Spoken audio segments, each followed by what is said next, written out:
คือแบบว่าเดี๋ยวบ่เดินเสียเวลาเอาเด้โดยเฮาคนในครอบครัวเฮาแล้วก็ยังอีกครอบครัวเฮาเองให้ชวนเด้โดยเจ้าท่าตัวนี้ก็บ่ได้โดยนี่แต่ว่านี่แหละคันว่ามีเนี่ยอันนี้คือเฮาก็สังเกตอยู่แล้วพี่น้องให้แบบว่าคืออ้าย อ่านแล้วนี่อ่านหมด3มื้อวันเดินนึงแบบเทอีกก็โอ้ยมันหายค่อยปัญญาว่าพังก่อนจะวางเวียกแบบใดแต่ว่า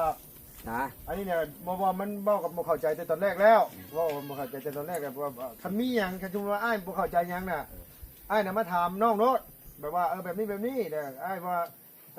อันเวียกเฮานี่มันเฮ็ดแล้วซำนี้ไอ้ลบแจ้งซำนี้แหละ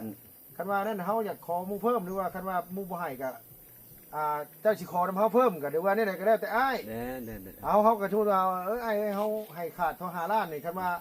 หมู่พวกเจ้าอยากแบ่งให้เจ้าคิดว่าเจ้าเป็นสร้างใหญ่ก็แล้วแต่เจ้าน่ะตัวนั้นก็แล้วแต่เจ้าว่าถึงนะคันว่าคันหมู่ว่าบ่ให้แล้วเอาซ้ำกันก็เฮ็ดได้มันเฮาได้ตกลงกันได้แบบนี่แหละคันว่าคิดแล้วว่าน้ำใจใช่นะโดยคันว่านี่แหละคันว่าหมู่พวกบ่ให้เนาะ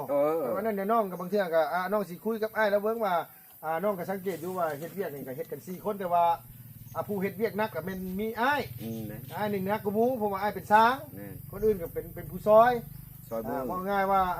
อ้ายก็อยากได้หลายกูหมู่แน่บ่จังซี่ซะเนาะว่ามันแบบน้ำใจแบบเปิดใจคุยกันเลยว่าไงเสียกันเนาะว่าง่ายคือว่าอ้ายสมมุติว่าเขาไอ้ลบไอ้ดีหรือว่า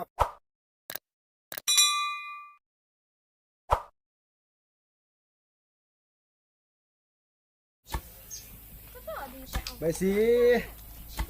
ทำข้าวซอยเมย์บ่ลูกบ่ใบสีทำข้าวซอยเมย์ว่าน่ะย่านลุงย่านลุงแมนตอแมนแตนนะเฮ้ยมันงูเห่างูกว่าได้สิย่านนี่เนาะหน้าตาพวกยังรอนี่ก็ย่านหมอนี่โอ้น้องไก่เนาะไก่กินย่างลูกนะไก่กินย่างย่านลุงนะมั้งย่านยังเย็นท้องเขาโอ้สาวพันเองก็คือของมีนะพี่น้องเลยเนาะย่านท้องลุงหมดจันวะเพื่อสิได้มาป่านนี้แกลงทุนมาหลายเลยน้องเลยมันต้องสะสมอาหารนี่เพื่อมันสิท้องใหญ่ป่านนี้กันโอ้เบิดหลาย10 ล้านจังใดคันบ่มีสิกินเฮ็ดบ่ได้ดอกคือเฮานี่นะมันคนมีสิกินได้เนาะเป็นไงเนาะ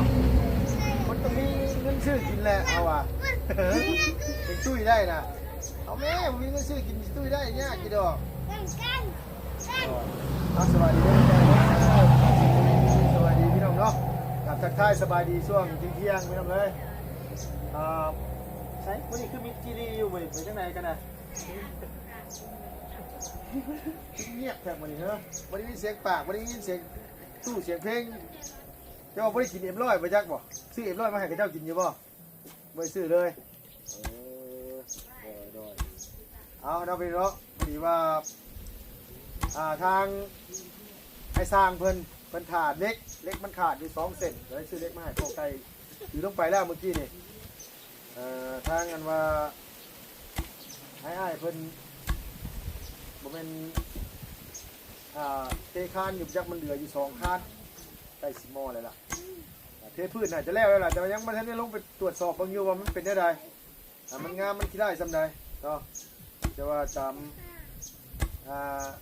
เบิ่งมานี่ก็สีมือก็โอเคอยู่พี่น้องเอ้ยเนาะได้ต่างใหญ่เฮาที่เหลือก็มีแต่สนุมได้จังได๋บ่ไม่ไกลตำข้าวนี่ตำเป็นมาแต่จักปีแต่อยู่บ้านตะนานตำรวจตำตลอดจำความได้ใส่รถบ่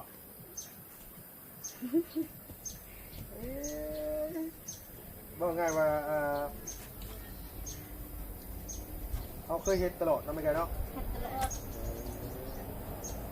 ดีเด้ของมีซื้อหมูมาเลี้ยงกันซื้อห้ำน้ำไม่ไกลได้ครับเนี่ยนิดหน่อยเลยป้าอาเลียกินยังเฮ้ยน่ะเป็นแต่แซ่บแท้ว่าเลียเมื่อยลุงเอ้ยเมื่อยก็อดเอาแล้วใครสิบ่เมื่อยมันพันหายไปเรื่องขนาดว่าคอยเฮ็ดแบบนี้คอยก็ยังเมื่อยเหมือนกันไม่ไกลเจ้าเฮ็ดแบบนี้เจ้าเมื่อยแบบนี้คอยเรียกน้ำข้นคอยก็เมื่อยน้ำข้นคอยกันการมุดโอ้เมื่อยธรรมดานี่เมื่อยนี่เลยเนาะเมื่อยเลยเขาพักได้ไม่ไกลเมื่อยน้ำข้นนี่คอยสิบอกเจ้าหลายอย่างหลายแนวมันแห้งลุงตลอด ไว้ไม่ไกลเลยเอาพี่น้องเอ้ยมีแต่ว่านี่เอ็มร้อยนี่ว่าในใจก็อยากเอาให้กินอยู่ยันแต่ว่าต้องเสียสละได้ผัวเจ้าบ่ได้กินอยู่ข้างล่างโหเจ้ากินเนี่ยผัวเจ้าบ่ได้กินเอิ้นถามพอไก่ไหมพอไก่สิกินนี่ว่าให้เมียกินนี่เออ ลูกกินก็ได้ ผัวกินก็ได้บ่ เลย โดยมันซื้อมา4 ขวดได้ไม่ไกลเอ้ยบ่ได้คิดว่าสิมาพ่อซ้ำบ่นี่นะนึกว่าพากันไปอันว่านั่นน่ะเอ้าสบายดีเด้อน้องเด้อโดยโอ้คืออ๋อเธอช่วงนี้บ่ เจ้าชายก็เอา บ่ ขี้ลา เอาขี้ไล่กับขี้ไล่เอาเนาะย่องแน่บ่ได้เว้ยมีแต่ว่าขี้ไล่ตลอดขี้ไล่แล้วเว้ยผู้โตก็ดีแล้วเนาะเอาลงมาพี่กว่ามันลงมาเบิ่งข้อหมูน้ำกันดีกว่านี่โอ้หมอนี่โอ้ยเนาะ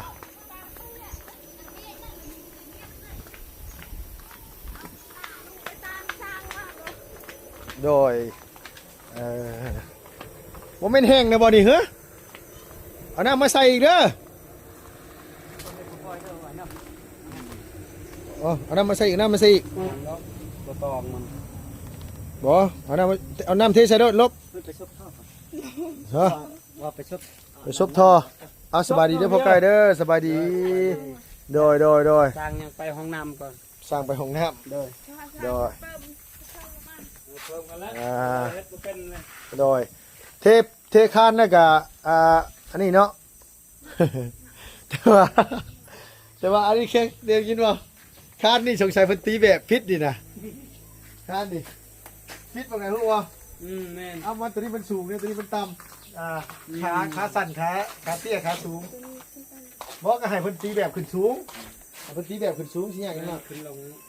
ตีแบบขึ้นสูงกว่านี้ก็ได้ แต่ว่ามันทั้งนั้นน่ะเพียงซ้ำกันหมดทั้งนั้นแม่นบ่มันมาคาในตกนี่คานนี่แต่ว่าเฮาก็บ่ซีเรียสดอกว่า ลืมจะรู้เนาะเอาเหล็กใส่แบบนี้เนาะยัน กันไหน มีใส่เหล็กอันนี้มันทีนี่มันง่ายเอาเกลือไว้เนาะต้องใส่นี่ เอาบ่ใส่ก็ได้ดอกบ่ใส่ก็ได้มีแต่ว่าบ่ใส่ก็บ่เป็นหยัง ให้ตะได้มันจำมัน18ปีมันจะ6จะปี เออ เป็นอะไรเด้อโอ้จะปีก็เอาเดี๋ยวปีแต่ก็ปีจะ คันว่าบ่เลี้ยงหมูกับบ่ยากดอกก็มีซื้อปลาดุกมาเลี้ยง ซื้อปลาดุกมาเลี้ยงก่อนเนี่ยทุนเลี้ยงหมูน่ะมันบ่พอเบิดแล้ว ปีดอกลุงกินก่อนแล้วจะได้มันบ่ใหญ่กินก่อนแล้วก็มี หน่อยเอาพวกไก่สบายดีเด้อไอ้ไซเดอร์สบายดีไอ้สบายดีเอาเอ็มน้อยโดย ได้ลูกน้องไอ้น้องเอ้ยมาพบกันเวียดนาม โดย เอาข้างก่อน อันนี้นี่คือเอาน้ำใส่ให้มันนั่นว่านี่แน่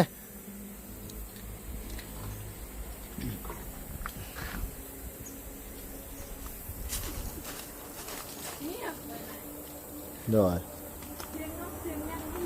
เงียบ โดยมื้อนี้มาหมอลำกับบอกมาฟังมื้อนี้เนาะเอาหมอลำมาเปิดกว่าสำสิม้วน หมอล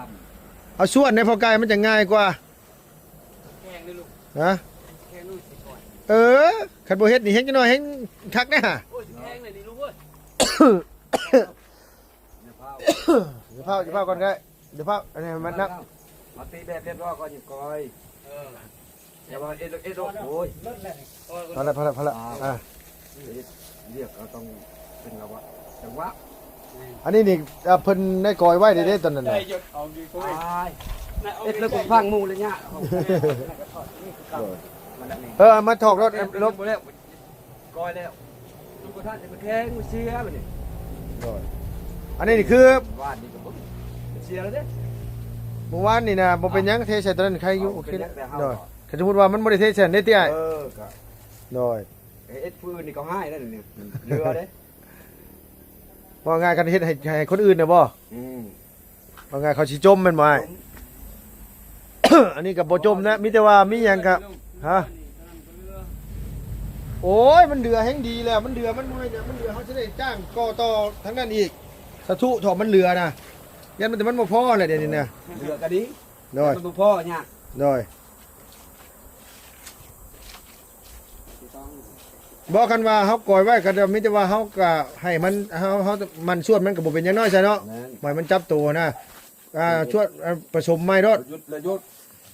นะเบียดเบียดปุ๊บปั๊บมันจะใช่บ่ได้ฮู้หยัง มันบ่ทันน่ะผู้เดียวเฮ็ดน่ะมันบ่ทันน่ะมันสิแข็ง แข็ง หน่อยมันแข็ง ประมาณสำเร็จสำนั้นเนาะ เอาอ้ายเอาเป็นพลังดี แก แต่ หั ว่าว เล นี่ ย น่ะผสมชวนผสมไม้รถนี่น่ะแต่ว่าปะไว้สิมันแข็งในใจเนาะนี่จะผสมไม้รถเข้าไปผสมเนี่ยก็ว่านี่น่ะเขาจะนี่เอาก็ ได้บ่ครับครับละเอียด ถามกันบอกกันนะ อันนั้นตามเมื่อกี้ไอ้น้อง เพียงกัน อันนี้ แล้ว ป้าแก จัน เป็นอาจารย์มันนะ ไปก็จะเป็นอาจารย์เนาะไปจะเป็นสร้างจะตายสร้างคนเดียว อันนี้เนาะนักเรียนสอนอาจารย์ไปฮู้อยู่บ่อ้าวมันได้แล้ว อาจารย์ผมมีความชอบเรื่องนักเรียน อาจารย์ปุ๊บอันนี้แม่นบ่ ถึกแล้ว เจอนักเรียนมันกล้าไปเอา อาจารย์มันกล้าสอนแล้วมันเก่งกว่าอาจารย์ไม่ได้นักเรียนอันนี้ก็เด็กๆเรื่องของตรงชามูในเรื่องของพ่อเอ๊ะอันนี้โอ้โหคนก็เก่งพวกรอดถูกปุ๊บ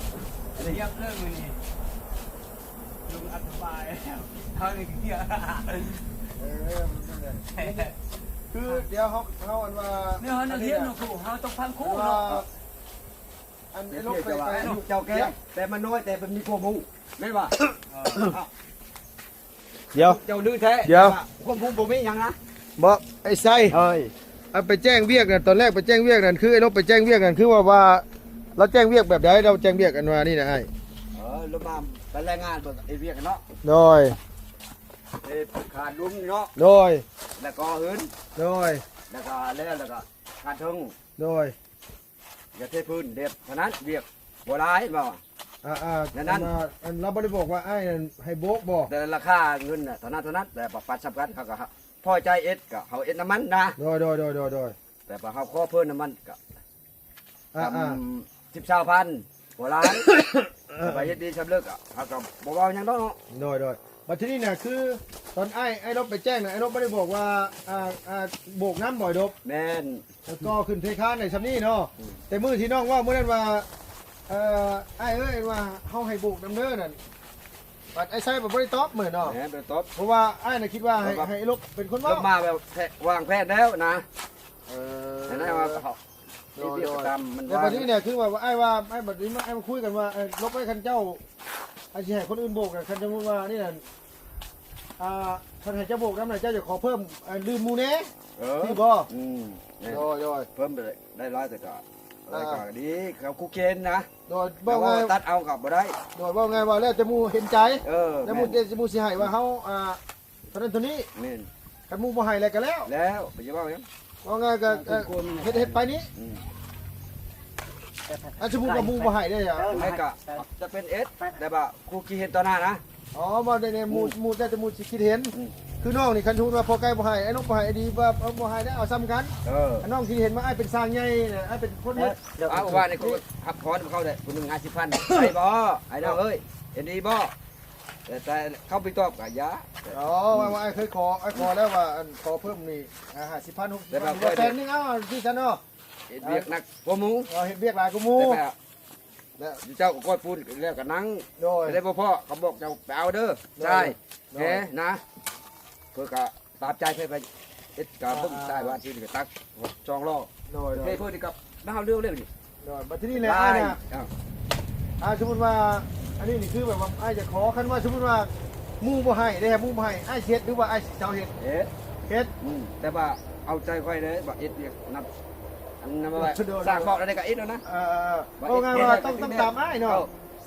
ว่าเอาเบาใจไม่ยากได้เขาเอ็ดบ่ได้ โดยโดย คนเดียวเด้ อ่า กับบอกนึงไปดับรอบไปเอาทรายเห็นป่ะ โดย บอกนึงเอาปูนมันเข้าใจกันเรียกบ่เดิน แม่ โดย นี่ นี่แต่ว่าอันนี้เนี่ยคือแบบว่า เดี๋ยวบ่เดินเสียเวลาเอาเด้ โดย เอาคนในครอบครัวเฮาแล้วก็ยังอีกครอบครัวเฮาเองไอ้ชวนเด้ โดย เจ้าท่าตัวนี้บ่ได้ โดย นี่แต่ว่านี่แหละคันว่ามีเนี่ยอันนี้คือเฮาก็สังเกตอยู่แล้วพี่น้องให้แบบว่าคืออ้าย อ่าน เรา แล้วนี่ชามืออ่านหมดสามมื้อวันเดินนั่นแบบเทอีกก็โอ้ยมันให้ค่อยเป็นยาว้าวพังก่อนจะวางเรียกแบบใด แต่ว่า นะ อันนี้เนี่ยบ่มันเว้ากับบ่เข้าใจแต่ตอนแรกแล้วเว้าบ่เข้าใจแต่ตอนแรกแบบว่าคันมีหยังคันสมมุติว่าอ้ายบ่เข้าใจหยังน่ะอ้ายน่ะมาถามน้องโนดแบบว่าแบบนี้เด้ออ้ายว่าอันเวียกเฮานี่มันเฮ็ดแล้วซำนี้ไอ้ลบแจ้งซำนี้แหละคันว่านั่นเฮาอยากขอหมู่เพิ่มหรือว่าคันว่าหมู่บ่ให้ก็เจ้าสิขอนำเฮาเพิ่มก็เดี๋ยวว่านี่ก็แล้วแต่อ้าย แน่ เฮาก็ทูลว่าอ้ายเฮาให้ขาดเท่า5ล้านนี่คันว่าหมู่พวกเจ้าอยากแบ่งให้เจ้าคิดว่าเจ้าเป็นสร้างใหญ่ก็แล้วแต่สิเจ้าน่ะตัวนั้นก็แล้วแต่สิเจ้าว่าถึงนะคันว่าคันหมู่ว่าบ่ให้แล้วเอาซ้ำกันก็เฮ็ดได้มันเฮาได้ตกลงกันได้แบบนี่คันว่าคิดว่าน้ำใจใช่นะ โดยคันว่านี่แหละคันว่าหมู่พวกบ่ให้เนาะวันนั้นเนี่ยน้องกับบางเทื่อก็น้องสิคุยกับอ้ายแล้วเบิ่งว่าน้องก็สังเกตดูว่าเฮ็ดเวียกนี่ก็เฮ็ดกัน4คนแต่ว่าผู้เฮ็ดเวียกนักก็แม่นมีอ้ายนี่นักกว่าหมู่เพราะว่าอ้ายเป็นช้างคนอื่นก็เป็นผู้ซอยว่าง่ายว่าอ้ายก็อยากได้หลายกว่าหมู่แน่บ่อีก4ซั่นเนาะว่ามันแบบน้ำใจแบบเปิดใจคุยกันเลยว่าไงเสียเนาะว่าง่ายคือว่าอ้ายสมมุติว่าเขาไอ้ลบไอ้ดีหรือว่าพอใกล้นี่อยากให้อ้ายลื่นคนละ2-3 แสนก็เฮาก็ดีใจแม่นบ่โดยคันบ่ให้ก็บ่เป็นหยังก็เฮาก็แต่ก็ลำบากใจเอาบ่จากใจเลยแม่นบ่ว่านี่ว่าคนเฮามันก็ต้องจากใจได้บ่ต้องแบบว่า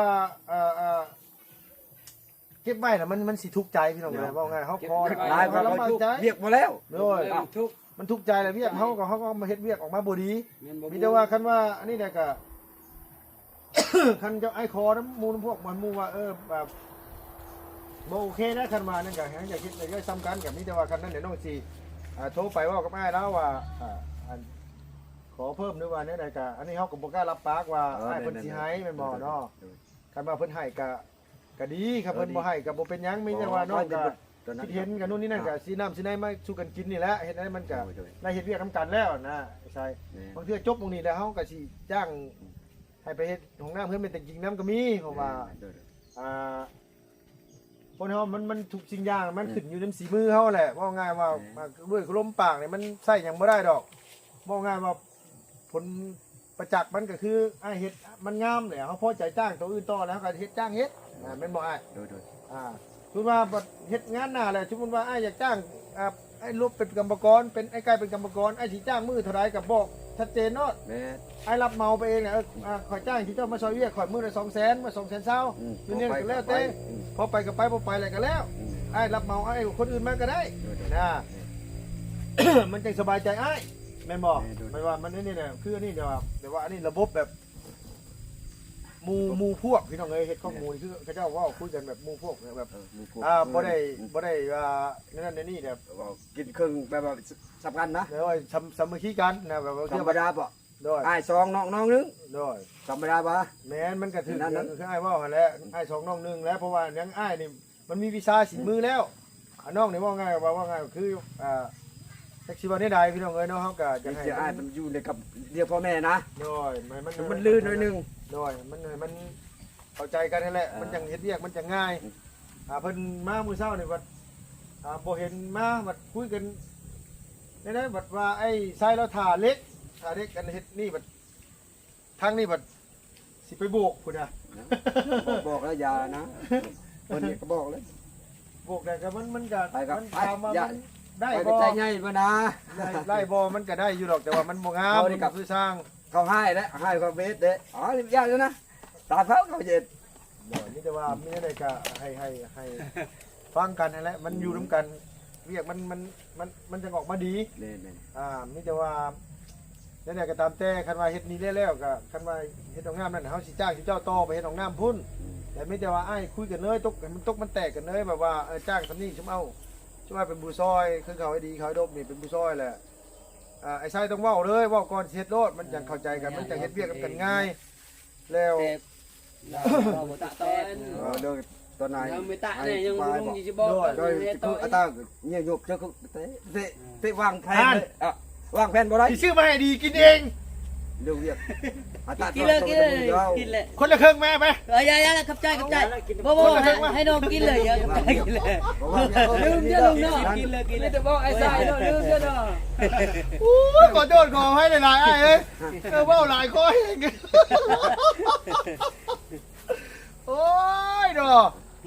เท่าเลยลงลืมๆเลยพี่น้องเอ้ยช่วงนี้ พอแล้วก็ทำเลยลุง เจตนาให้เป็นยังก็ได้มาสิจกมายืนให้ดีเมื่อกี้นี่เปิดกันยุกเองกินพอเอาเข้าปากเลยจะคิดชวดว่าโอ้ยดีแหละคนเฮาเนี่ยมันมีโอกาสผิดพลาดกันได้พี่น้องเอ้ยให้อภัยกันเด้อว่าได้ก็ได้ คนงานสำคัญยังผิดพลาดได้ไอ้น้องกันยังผิดกัน ก็โทษหลายๆเจตนามาสิจกให้เจ้าดีนี่ไอ้ดีนะเจ้าเปิดเอามาปุ๊บเมาก็ใช้เปิดกินเลยยุกได้ฮะบาสิเป็นโอ้ยอันนี้ไม่ได้เป็นว่าอย่างเนาะอันนั้นว่าเมย์ใกล้กันยังมาเอาไห่ล่าเมื่อกี้นี่คิดว่าทีมงาน4 คนเจ้าของเลยกินนิพโพมาแล้วเมื่อกี้นี่ยังอยู่ในตะกร้ารถอ่ะบางทียุบไม่เดียวนึงก็เอาได้ไปเอานะเว้ยมานะน้ำใจนะเนี่ยเอาบอกเขานิพโพเขากินหน้าเมื่อกี้นะโดยบอกเขากินนิพโพเมื่อกี้เนี่ย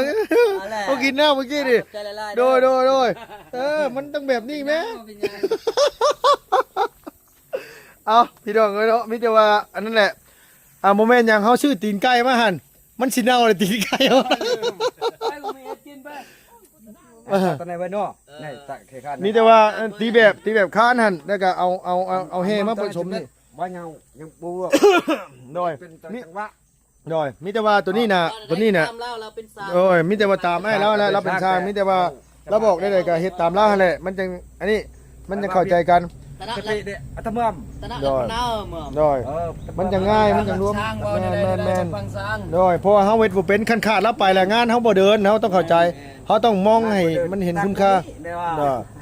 ชื่อว่าหางานได้10 งาน20 งานคันเฮาบ่มีวิชาก็เฮาก็เฮ็ดหยังบ่ได้คือเก่า ว่าจะเป็นนักเรียนไปสอนอาจารย์โอ้ยดีแล้ว ได้สร้างเว้าบ่ ผู้ หมด ฟังกินนังเฮียนมันบ่คือเนาะ โดย ฟังนังเฮียน มีแต่ว่าคือเฮาบอกแต่ตอนแรกแล้วมีแต่ว่าชุดเจ้าเดี๋ยวเบิ่งเอา มาตรงทาง โดยเฮาต้องเบิ่งเอาคันเฮาจะมีวิชาน่ะคือเพิ่นเป็นสร้างนี่เฮาจะมีวิชามีแต่ว่าเฮาบอกให้เพิ่น นี่ บ่ เฮาเรียนน้ำเหล้าเนื้อ ได้ เฮาก็ ใส่ เป็น ดี เล ใจ ย บ่ โดย ไอ้จะบังไอ้ทรายดีใจบ่ไอ้ทราย ใจส แม่ ำ นม้วนบ่เดี๋ยวเอาบ่ เป็นเลย โดย แม่นใจม้วน มีแต่ว่าโดยมันถึกว่าอ้ายเฮ็ดงามบ่แม่นถามเราโดย อย่าว่าถึง แบบนั้นน่ะมันจังหนึ่งมาแหละมันจังมีวิชาวิชาที่โตเฮาแหละเฮาหาเงินอยู่ไสก็ได้ เอาไปใช่กะเขา โดย ได้เขาก็ ก็ จะ ถาม ใจ แล้วว่า ดัง ถูกบ่อ้ายแล้วว่า โดยแม่นคำบ่ถึกมีแต่ว่าเพิ่นมาให้เพิ่นบอกให้เพิ่นตัดเชือกมาให้เฮาแน่เฮ็ดเชือกให้เฮาจะนิ่งตามเชือกมันจะงามมันก็จังได้ เชือกลุงเนาะ โดย ไม่เข้าไปอาจจะเล็กน้อยอันแบบว่าเขาไปรับจ้างน้ำมูเนาะเขายิง โดย อย่างเอ็ด แม่นบอกง่ายว่ามันจังนี่ เอาท่าแต่หมู่ก็ท่าตึ้มแต่เฮาบ่เป็นตึ้ม เขาช็อตเอาไอ้เลยบ่ได้อยากเป็นก็เอ็ดโลด แม่นคันบ่เป็นน่ะมีแต่ถามเอา ทำ โดย แม่น เราเป็นบ่อ้ายว่าได้บ่อ้ายแล้วบ่ได้ โดยมีแต่ว่าตามนั้นมีแต่ว่าเฮ็ดหยังก็ตามแต่มีแต่ว่ามันบ่เข้าใจหยังเนี่ยมีแต่ถามเอากันเนาะมีแต่ หญ้าได้ โดย ใจ คันว่ามันโดยมันต้องโดย อันนี้เฮายังว่าเฮายังบ่ยอมรับเลยตอนแรกเขาว่าคือเฮ็ดไวแท้จวดจ้าดแท้เฮาว่าโดยอันนี้เนี่ยแบบว่า คือเมื่อคืนนี่เราเทแหละบัดทีนี้เนี่ยมันอันนี้พี่น้องเอ้ยมันโดย นี่แบบเฮ้มันลายกว่าเขาหวาน โดยแต่ว่าบ่เป็นหยังอ้ายเพราะว่าเฮาบ่ได้ซีเรียสตอนนี้นะบ่ได้ซีเรียสบ่ได้ติบ่ได้หยังดอก เฮ้แล้วมัน โดยเฮาบ่ซีเรียส มันน้อย เราบ่ซีเรียสตอนนี้นะคือแบบว่าคะแนนว่าให้มันแข็งแต่มันอันนี้เนี่ยคือว่าโอเคแหละเพราะว่าเฮา